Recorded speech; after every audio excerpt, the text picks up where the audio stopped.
Lend me your handkin, Lizzie. Oh, you're Miss Price of Hammersmith. Yes. I thought you felt funny. Well, I often get into bed with Lizzie in the night. She strokes my back when it's time to wake. Oh, I'm Lydia, by the way. I know.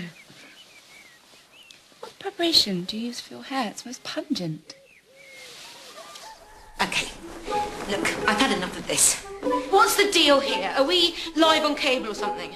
Is this like the Jim Carrey thing, but period? Where are the cameras? Well, come on! What are you after, guys? A bit of girl-on-girl action under the covers?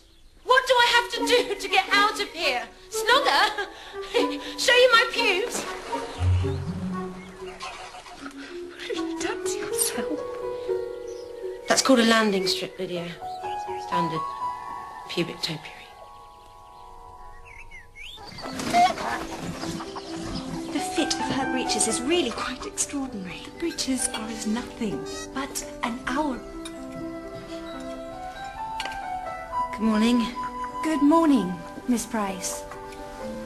Did you sleep? I did. Thank you. Please sit here next to me. I'm Jane. My sisters, I think you've already met. There is chocolate and green tea and marmalade, for which Hill makes exceptional toast. Sorry we cannot offer you anything more amusing. It all sounds heavenly. Your tunic, Miss Price, it is what is worn in town this season? I think it very fine. Kitty, you are importunate. I am starved of fashion is all. This is otter hunting kit. Goodness. Are otters routinely hunted in Hammersmith? Oh, yes. The belt, therefore, is for the attachment of grellicking knives. Absolutely. My proper clothes are, you know, coming. Oh, I shouldn't bother. In this house, we may as well take the veil. All Papa has to do, Jane, is call on Mr. Bingley. It's not arduous. Yet to punish us for being flibberty-gibbets, he will not.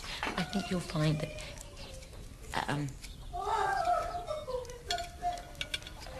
My mother, Miss Price, is a little indisposed this morning. I'm sorry to hear that. She suffers from her nerves. Yes. Have you met my mother? I've yet to have that pleasure.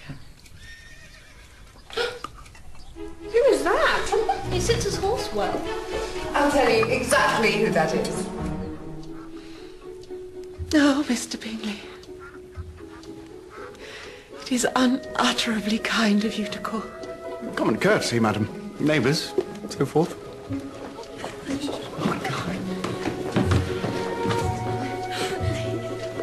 Ah, Bingley.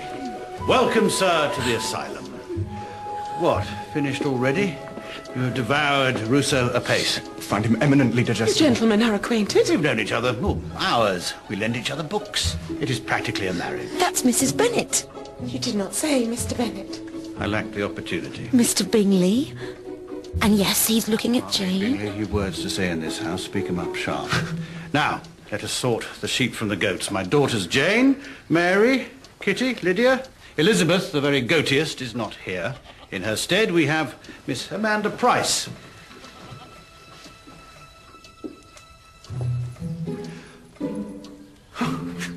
Charmed. Charmed. Miss Price is of Hammersmith. Really? Excellent fox hunting country, I hear. Well furnished with otters. Shush. Undoubtedly. Elizabeth is presently to be found disporting in the otter-strewn thoroughfares of Hammersmith. Miss Price will explain.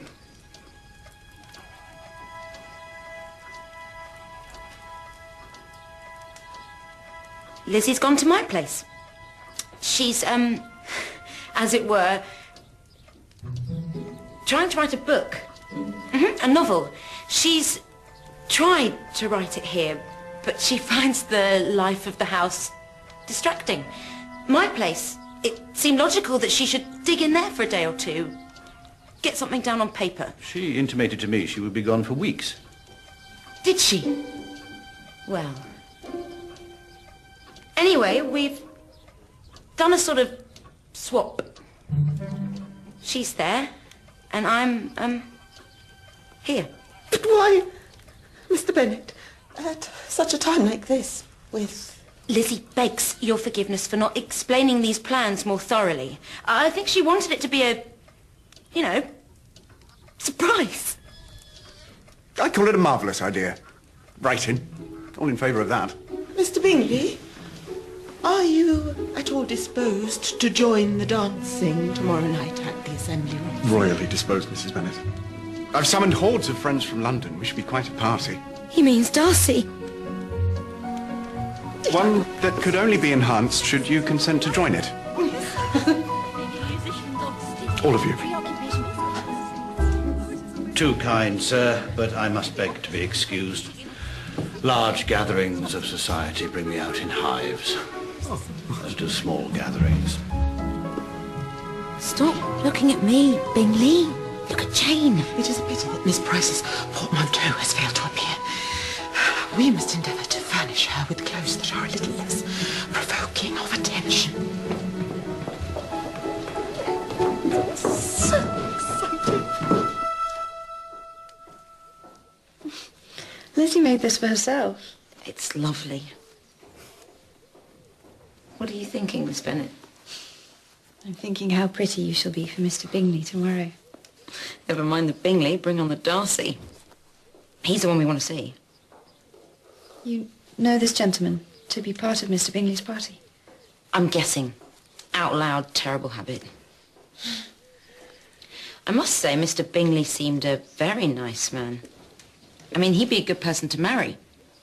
I'd quite like to clean my teeth. Is that possible? Of course.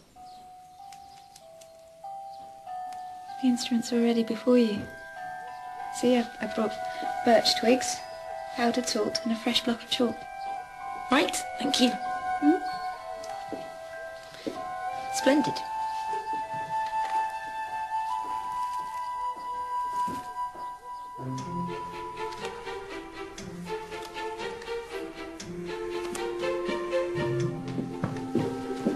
Are we going to church? Does the church have architectural merit? Probably not. But I doubt that's the point of attendance. What is to be done with my brother, Mr. Darcy? He has doubts. A gentleman knows God believes in him. It is his duty to return the compliment. I, however, desire the compliment of your sitting down with me. You would rather stand in church and have all of local womanhood fall in love with you. How we look forward to meeting these fascinating Bennets and Prices at tomorrow's ball. Caroline. But today, you must stay and play cards with your little sister. Poor Charles. Do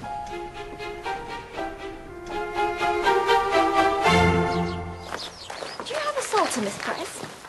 Is that like a picnic thing for seasoning sandwiches? More for the recitation of psalms. Not on me. How kind.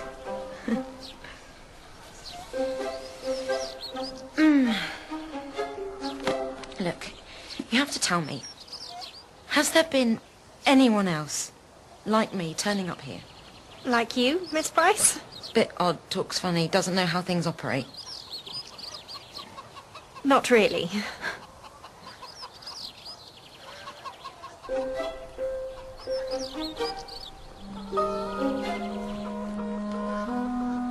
I thought for a minute you were wearing contact lenses. How do you get those ringlets? By the application of hot irons. I'd be delighted to arrange yours if you'd let me. No. I may be losing grip on reality, but I'm still in control of my hair. Ow! Sorry. Just checking.